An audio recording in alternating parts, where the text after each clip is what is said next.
Amables televidentes, esto es El Rastro y el Rostro, la huella de un país. Soy su anfitrión, Nabor Zambrano. Muchas gracias por acompañarnos. Este programa se ha caracterizado debido a que hemos cumplido más de 25 años en el aire, en diversos canales de televisión, por el carácter del homenaje y el reconocimiento. Y el de hoy es uno celebratorio que lo hacemos con una profunda felicidad y alegría porque mucho le debemos a R.J. Lovera de Sola. Decir R.J. es casi como si nombráramos a un villano de una serie norteamericana, pero cuando decimos Lovera de Sola, estamos hablando del propio linaje de las letras de nuestro país.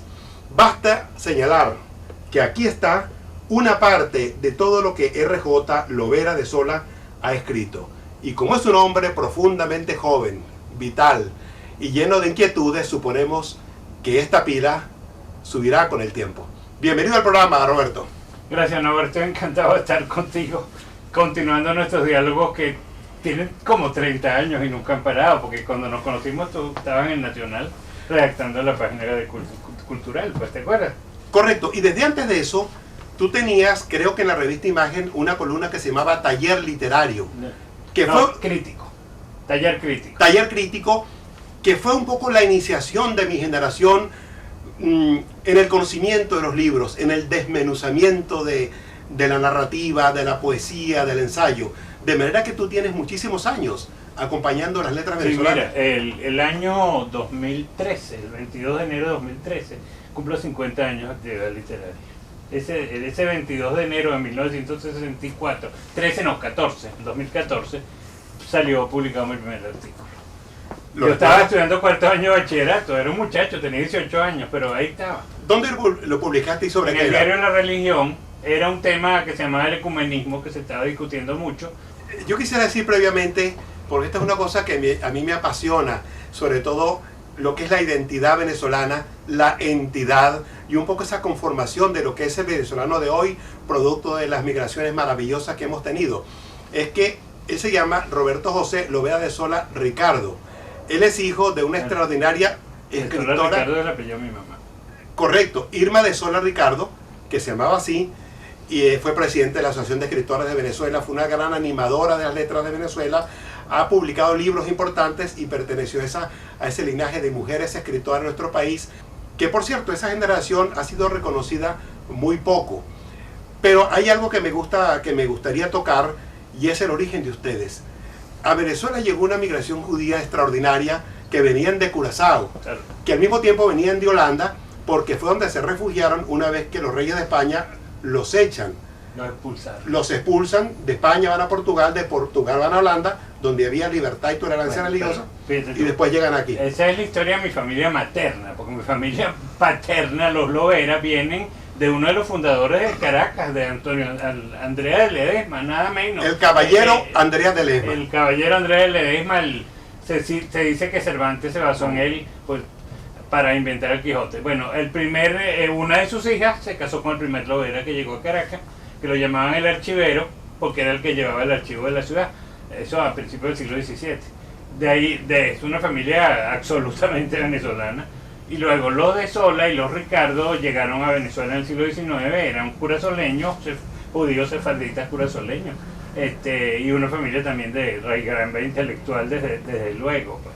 Y mi mamá se incorporó muy temprano cuando se hizo el primer documento con el cual se puede decir que nació el feminismo en Venezuela, aunque ellas no usaban esa palabra. Fue el 30 de diciembre de 1935, mi mamá fue una de las autoras, tenía 19 años. Yo siempre he llegado a la conclusión que era la más joven de todas. Ahí empezó el feminismo, la lucha por los derechos civiles, la lucha por los derechos políticos, pero a la vez la literatura, porque mi mamá creó la Asociación Cultural Interamericana y fue el grupo que creó la Biblioteca Femenina Venezolana, que fue la primera colección de libros escritos por mujeres, donde se inició, por ejemplo, Ida Granco, entre otras, donde se publicó Lucila Palacio, bueno, muchas de ellas. ¿Los judíos se mantuvo en la familia? Los de Sola son judíos, y mi mamá fue una judía practicante, además dirigente de su comunidad, pues. Y yo tengo a mi tío Ricardo de Sola, uno de los hermanos de mi mamá que está vivo, tiene más de 90 años. Académico, brillante. No, el académico es René. Ah, René. René, el abogado, jurista, que está más de 90 años, está estupendamente bien. Pero mi tío Ricardo ha sido como también ha llevado como la memoria, eso es muy propio del mundo judío, llevar la memoria de lo que hicieron los que venían atrás. Sí, por cierto que a mí me gusta siempre decirlo, porque este es un país de una memoria muy frágil y a veces tendemos al desprecio, pero los Capriles, los Curiel, los Senior, los Ricardo, Todos somos primos. todos son primos. Sí, y el mundo sefardita corazoneño es tan curioso que mi hija, Beatriz Eugenia, mi hija Beatriz Eugenia Lovera, mi única hija, su abuelo era un judío sefardita curazoleño igual que los míos, de tal manera que ambos tenemos los ancestros en Curazao. Hay un grabado por allí muy interesante que nos lo mostró nuestro amigo el presidente del Museo Israelí, uno de los tantos Salomones que hay por ahí en la comunidad, donde aparece Bolívar con una dama curazoleña porque los judíos protegieron a Bolívar y él tuvo grandes amistades. En particular el tatarabuelo de mi mamá y mis tíos, Mordejai Ricardo. Él fue el que protegió al Libertador en 1812 cuando llegó a Curazao, que era el coronel Simón Bolívar, que salió al exilio, y el 14 a sus hermanas, y la casa del Octagón donde llegaron existe en Curazao, está al lado de lo que se llama el Hotel Ávila, allá muy cerca del centro de Curazao. ¿Quién ha sido más mezquino en la relación de historia y país? La historia escrita, recordar esos hechos que tú me estás diciendo que son asombrosos y seguro que mucha gente no lo sabía, o la literatura, No. el teatro mismo, el cine mismo. No, nunca la literatura venezolana ha sido mezquina. Al revés, todos los hechos de la historia y todos los hechos de la imaginación y de la fantasía han aparecido. Fíjate tú que nuestro más grande dramaturgo del siglo XX es un judío, Isaac Chocrón. Así es. Tan grande como, desde luego, como sus dos otros compañeros, Cabrujas y Román. Chalbó, pues, desde luego. Por cierto que en el Congreso, en lo que ahora es la Asamblea Nacional, pero el Congreso de la República, de la época de Gómez, habían judíos ahí también con puestos muy prominentes. Mira, mi bisabuelo, que está allá en esa fotografía, el doctor David Ricardo, que era un odontólogo, él vino a Caracas a estudiar porque era la universidad más cercana a Curazao, pues. Y él fue uno de los fundadores de la Cruz Roja venezolana y tuvo una actividad como dentista. Yo he visto incluso en la hemeroteca una cosa que me llenó de alegría, su aviso de su consultorio, donde abajo decía: se atiende gratis a los pobres de solemnidad, O sea, los marginados de la época. O sea que no fue solamente José Gregorio Hernández. No, había mucho. Mira, había otro José Gregorio Hernández, que era el doctor Eduardo Gallego Mancera, ¿Cómo no? que no le gustaba porque como él era marxista, que le dije al presidente: Eduardo, él fue muy amigo mío y de mi casa, desde luego. Yo le decía: Eduardo, pero es que eso es como José Gregorio Hernández. Había otro que era Pepe Izquierdo, el doctor Izquierdo, él vivía ahí en San José, a una cuadra de la casa de mis abuelos paternos. Él tenía un consultorio donde atendía gratis a la gente pobre de ahí. Bueno, Pepe era un gran católico, desde luego. Bueno, si mal no recuerdo, Miguel Otero Silva murió en los brazos de Eduardo Gallego Mancero. Exactamente. Mancera, perdón. Pero no porque lo estuviera atendiendo como médico, sino porque eran muy amigos. Estaban juntos en aquel momento. Y él le dio el ataque ese, el infarto, no sé lo que fue, y murió en los brazos de Guillermo. Sí, yendo hacia el hospital universitario, sí. No, Eduardo Gallego Mancera es una grandísima persona. En el rastro y el rostro estamos conversando con R.J. Lovera de Sola, periodista, crítico, investigador, escritor, editor, conferencista, metido un poco en los avatares políticos y además excelente amigo y gran conversador. ¿Por qué escribes, Roberto? Mira, ¿Qué te lleva? Mira, el amor por los libros fue lo que me llevó a mí a escribir. Siempre fui un gran lector, hijo de una casa de grandes lectores, porque los cinco, mi papá y mi mamá, mi hermano y yo éramos muy lectores porque ellos eran grandes lectores. Mi papá, tú sabes que era un hombre de negocio, pero un hombre cultísimo. Yo siempre digo que él fue nuestro profesor de historia, porque él nos contó la historia de Venezuela. De tal manera que la literatura nos vino por mamá y la historia nos vino por papá. Pero bueno, como comprenderás, es imposible. Ningún escritor venezolano puede serlo sin conocer la historia de Venezuela. Eso es desde luego, es así. Por cierto, que viendo la casa de Lovera de Sola, aquí no hay un huequito donde no haya un libro. El baño, la cocina, cualquier pasillo. Esto me recuerda, Roberto, la casa de nuestro inolvidable amigo Domingo Miliani. También. Él tenía un apartamento donde hasta para caminar y ponerse las pantuflas tenía que apartar los libros porque no podía caminar. Había libros en el techo en todas partes, ahí no Yo cabía. sí, estuve ahí muchas veces, o la casa de mi maestro, don Pedro Grace, que Germán Arciniegas la llamaba la ciudad de los libros. Hay bibliotecas célebres en Venezuela. Quizá la más famosa es la Biblioteca Arcaya, pero aquí hay bibliotecas extraordinarias de hombres ilustres venezolanos. No sé si un García Vaca, de un Ángel Rosenblatt, de Ular Pietri. Bueno, Ular Pietri la donó a la Universidad Metropolitana. Pero ¿qué es lo que ocurre, Roberto, con esa maldición de los libros? Que una vez que fallecen esas figuras que amaron esos libros, muchos de esos autografiados por sus autores, gente inmortal además, no hay quien los reciba, Mira, no hay quien los quiera, lo que no, pasa no es hay que- quien los adopte, universidades que se puedan dedicar a estudiar esas colecciones. Mira, yo creo que la única solución es que uno en sus disposiciones finales los done. Yo ya tengo no voy a decir a quién, yo tengo mi testamento hecho y toda mi biblioteca, mi archivo, porque además aquí también está el archivo de mi mamá, que yo lo tengo, que es el archivo contemporáneo, sobre todo importante del feminismo. Luz Marina Rivas hizo su tesis de maestría viniendo aquí a consultar los papeles de mi mamá, porque yo le dije, mira, aquí está esto y esto no se reunió, ella no lo reunió sino para que fuera algo que sirviera, pues. Hablando de tus libros, eres un apasionado de Bolívar, has escrito varios libros sobre Simón Bolívar.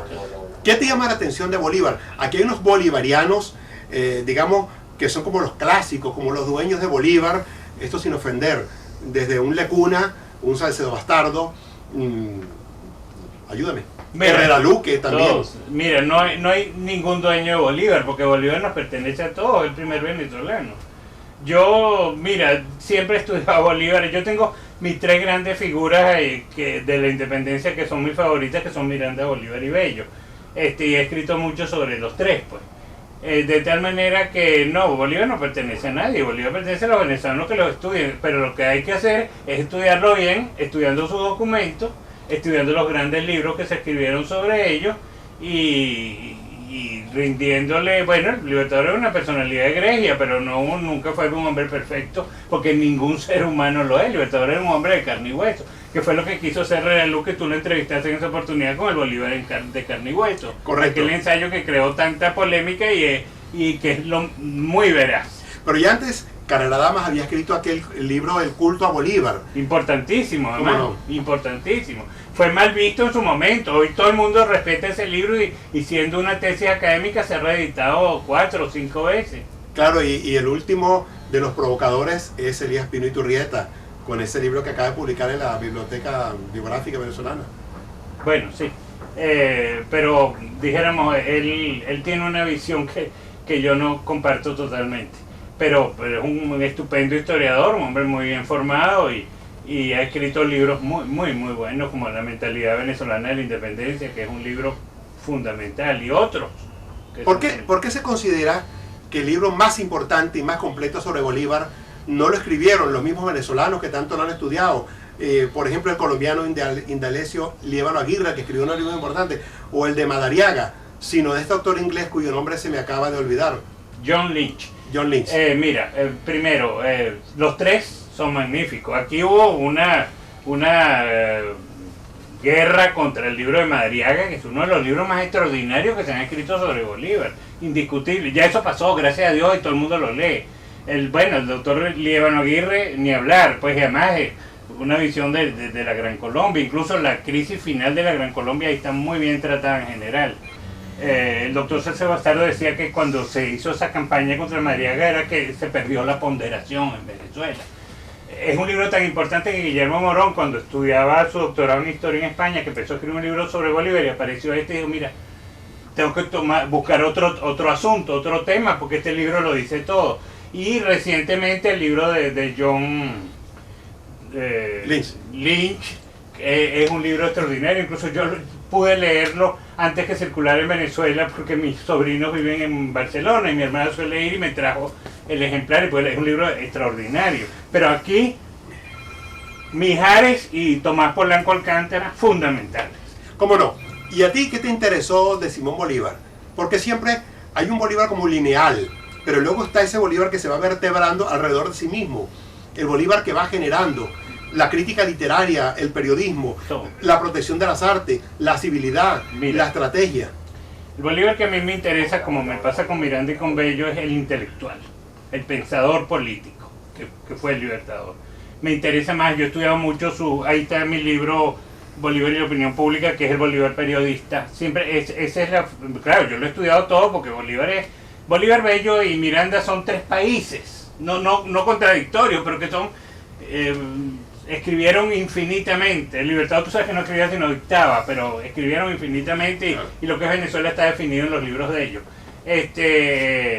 Es lo que más me ha interesado. Cuando a mí me nombraron, por ejemplo, miembro del Consejo General de la Casa de Bello, que había que presentar un trabajo, e hice por fin el estudio del diario de Miranda, que es el libro más importante en prosa escrito por un venezolano en todo el periodo colonial, en 3 siglos.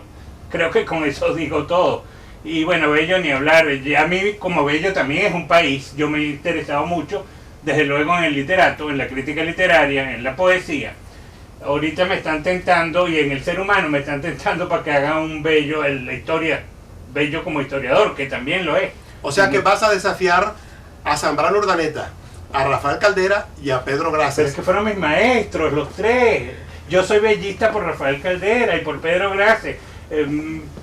Empezando por Rafael Caldera, porque vio un trabajo mío que yo hice a los 19 años y me empujó a aquello, pues. Bien. Claro, con él mi cercanía era muy grande porque yo soy social cristiano, siempre Caldera estuvo a mi lado. Para O yo al cerrar, lado de él, pues. para cerrar este capítulo con Lovera de Sola, ¿qué pasó? ¿O es que tanto miedo le tenemos a la historia que al final el famoso himno, que como dijo Zapata en aquella caricatura brillante, el himno nacional es Bello y Gallardo, porque se atribuía a Andrés Bello y al músico Lino Gallardo. Y al final los bellistas no dieron el salto, ahí no se No atrevieron. es Bello, es Vicente Salia. Vicente el autor de Salia. la letra. Es Vicente Salia. No hay ningún documento que pruebe que don Andrés Bello fue el autor. Aunque estaba en Caracas cuando se creó, pues. Y la música es Gallardo. Eso no hay duda. ¿Gallardo o Landaeta? No, Landaeta no, Gallardo, que era Gallardo. el músico miembro de la Sociedad Patriótica. Y hay toda una teoría, yo le llamo mucho la atención, el estudio correcto está en la ciudad y su música del maestro José Antonio Calcaño. ¿Cómo no? Gallardo fue el que lo escribió porque él estaba ahí. El Landaeta era otro músico muy connotado, pero era miembro del Club de los Sin Camisas, que era otro club patriótico que había. Y Landaeta era un músico destacado, pues. Claro, porque es que la gente se le olvida que el 19 de abril fue una especie de constelación de grupos que tenían sus propios intereses. Había unos individuos radicales, Los duros, más jóvenes, Bolívar y compañía. los más jóvenes, y había unos que eran los más ponderados, los que tendían más... Los mayores, Rocio y sus compañeros, pues que eran hombres de 60 años, de 50 y tantos años. que eran unos ancianos. Eran para la unos época. ancianos para la época, igual que Miranda, pues. Exacto. Sí, sí. Bien, Claro, había un ponderado, sereno, don Andrés Bello, que siempre lo fue, pero fíjate tú, se declara la independencia y lo nombran vicecanciller. sí, A Rocio canciller y al vicecanciller. así es.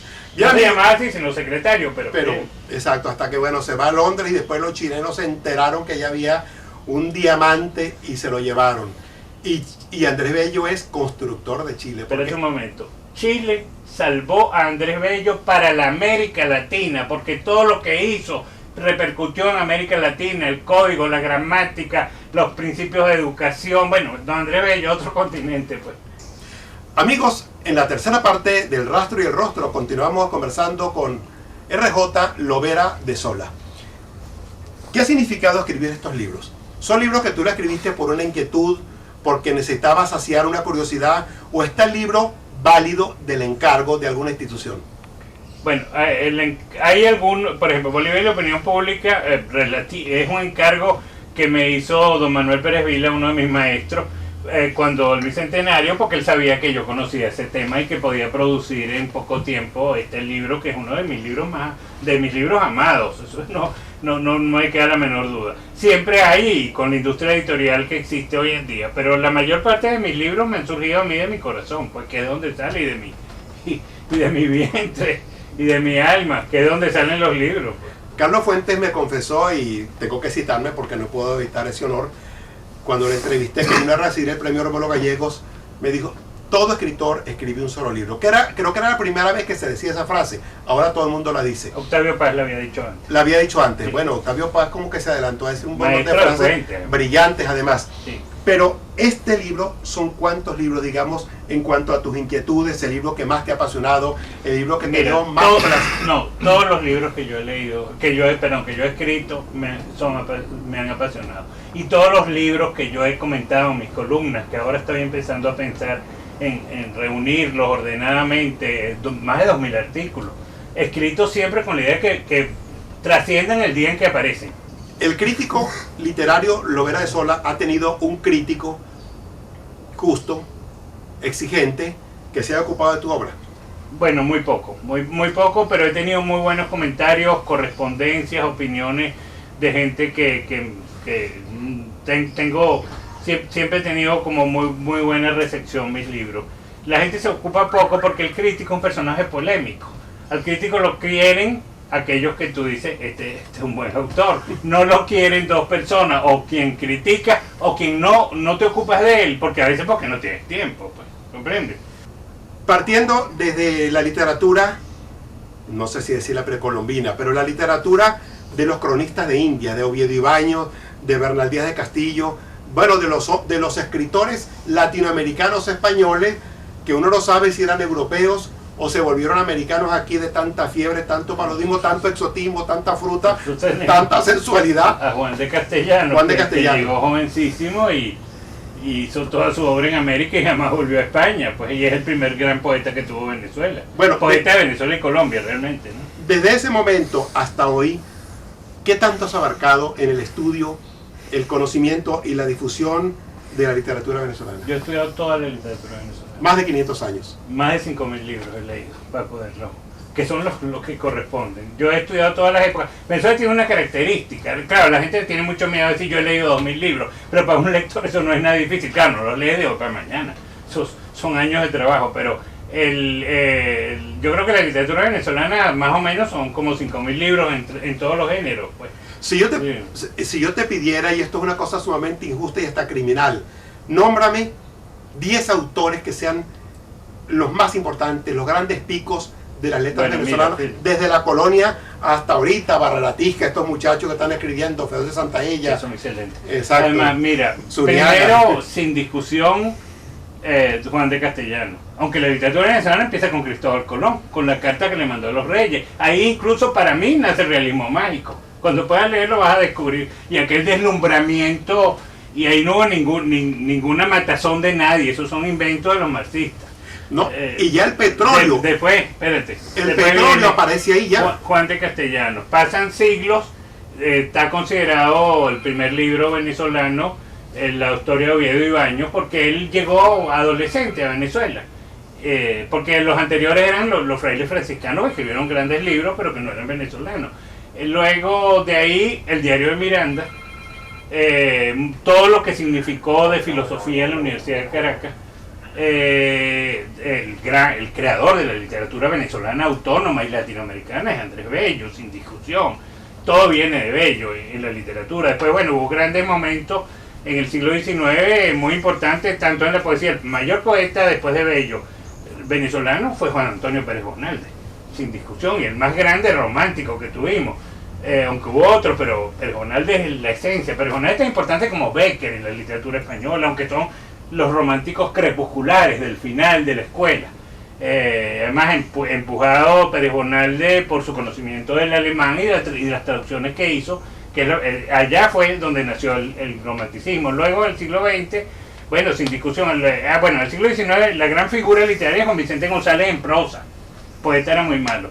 Y como personaje fue también muy ambiguo. Un personaje delicioso, novelesco, un hombre íntegro, además. De tal manera que, y luego en el siglo XX la figura principal de la literatura venezolana es Arturo Uslar Pietri, es el mayor escritor. Además, ese es el padre del siglo XX, ¿no? No hay tema importante de la vida venezolana, no solo literaria, que Uslar no haya tratado. Entre ellos el petróleo. Pues. Cuando escribió Barrabás, que fue su primer cuento, que fue como un rompimiento con la literatura venezolana. Con el criollismo. Exactamente. Sí, ahí, porque él era un escritor bien universal, su último libro sobre Don Juan de Austria lo demuestra a plenitud, pues. De tal manera, pero además como ensayista, en todos los sentidos. Yo tuve, bueno, la suerte extraordinaria de poderlo tratar mucho. Él fue el que me llevó medio a la columna del Nacional, que yo escribí durante 25 años. Mira, esa afirmación tuya de que Julián Pietri es el gran escritor del siglo XX te va a ocasionar... No me importa. No, eso está bien, porque eso es un crítico y tienes que asumirlo. Sin embargo, ¿qué figuras prevés? Bueno, espérate, déjame seguir. Rapidito nombres, por ejemplo. Desde luego Guillermo Meneses, desde luego el mayor novelista es el maestro Gallego, eso indiscutible, eso no se puede discutir. Teresa de la Parra, Guillermo Meneses. Bueno, después viene en la generación de los 40, es muy importante el cuento, y quizás la persona mayor, tanto Díaz Solís como Alfredo Armas Alfonso, pero el creador, el que vislumbró ese momento, es Andrés Mariño Palacio. Ya Simón Alberto González me pidió que escribiera la biografía de Mariño. Tengo 40 años estudiando Mariño. Mariño es un caso insólito, un hombre que hizo su obra entre los 17 y 21 años y después se enfermó y ya no volvió a escribir hasta su muerte cerca de los 40. Es un caso singularísimo. Y además leyó todo lo que había que leer. Y luego, bueno, en el siglo XX, fuera de Sánchez Peláez, en poesía viene la gente de Sardio, Salvador Garmendi, Adriano, la mayor ensayista mujer de Venezuela es Elisa Lerner, que era la única mujer que había en este grupo. Fueron muy importantes también los poetas del 42, sobre todo Juan Veroes, y ahí era donde estaban Enriqueta Terán, Ida Granco, bueno, en fin. Luego, bueno, después viene la siguiente generación, después de la gente de Sardio, es la que encabeza José Balsa. Gran escritor, gran estilista, en fin, su última novela, Un hombre de aceite, es uno de los grandes alegatos que se han escrito contra este horror que estamos viviendo. Pero además literariamente, y además una meditación sobre Venezuela. Después, déjame ver, viene la generación de Francisco Maciani y Laura Antillano, que es la mía. Que es la mía porque somos los del 68, que aparecimos cada uno haciendo una cosa determinada. Yo espero que a mí me lleguen a considerar el crítico de esa generación. Déjame ver, después, después vienen muchos de los que están en su madurez hoy en día. Tú hablaste de Alberto Herrera Tisca. Ana Teresa Torres. Bueno, Ana Teresa Torres llegó tarde, es nuestra primera novelista, hombre, mujer, hoy en día, no hay otro.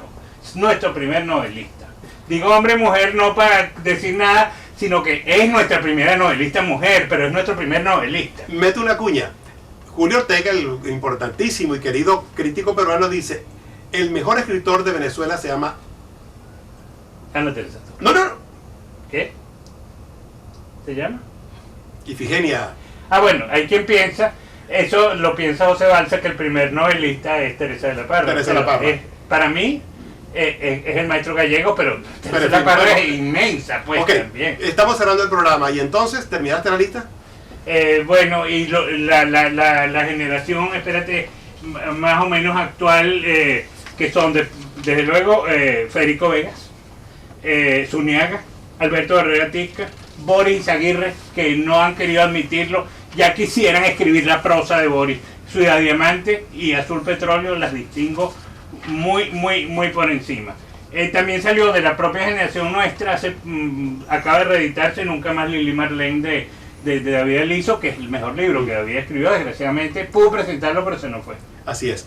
Bueno, lamentablemente el tiempo se nos ha terminado. Yo sabía que el programa iba a ser corto para conversar con un hombre que se ha leído unos 5.000 bolívares, 5.000 libros que le han costado más de 5.000 bolívares. Bueno, muchos te los envían, muchos te los regalan, que ha sido capaz de producir una cantidad de libros extraordinarios, útiles. Es el libro bueno, el libro gentil, el libro que te ayuda, que te ilumina, el libro que te asesora, y además que uno lo puede citar casi como si fueran conocimientos de uno, porque al final uno termina apropiándose de lo que otros han escrito y a veces olvida de dónde viene esa gracia, de dónde viene esa bondad. Oye, Roberto, bueno, gracias. No, vale, gracias a ti por habernos acompañado. Que siempre está en tu casa. Aquí mis libros te saludan. Muchísimas gracias. Mis libros te saludan. 20.000 libros. Bien, amigos, esto ha sido casi todo por hoy. Muchísimas gracias por habernos acompañado. El rastro y el rostro, la huella de un país y su anfitrión Nabor Zambrano se despiden hasta la próxima semana por este mismo canal, a la hora convenida.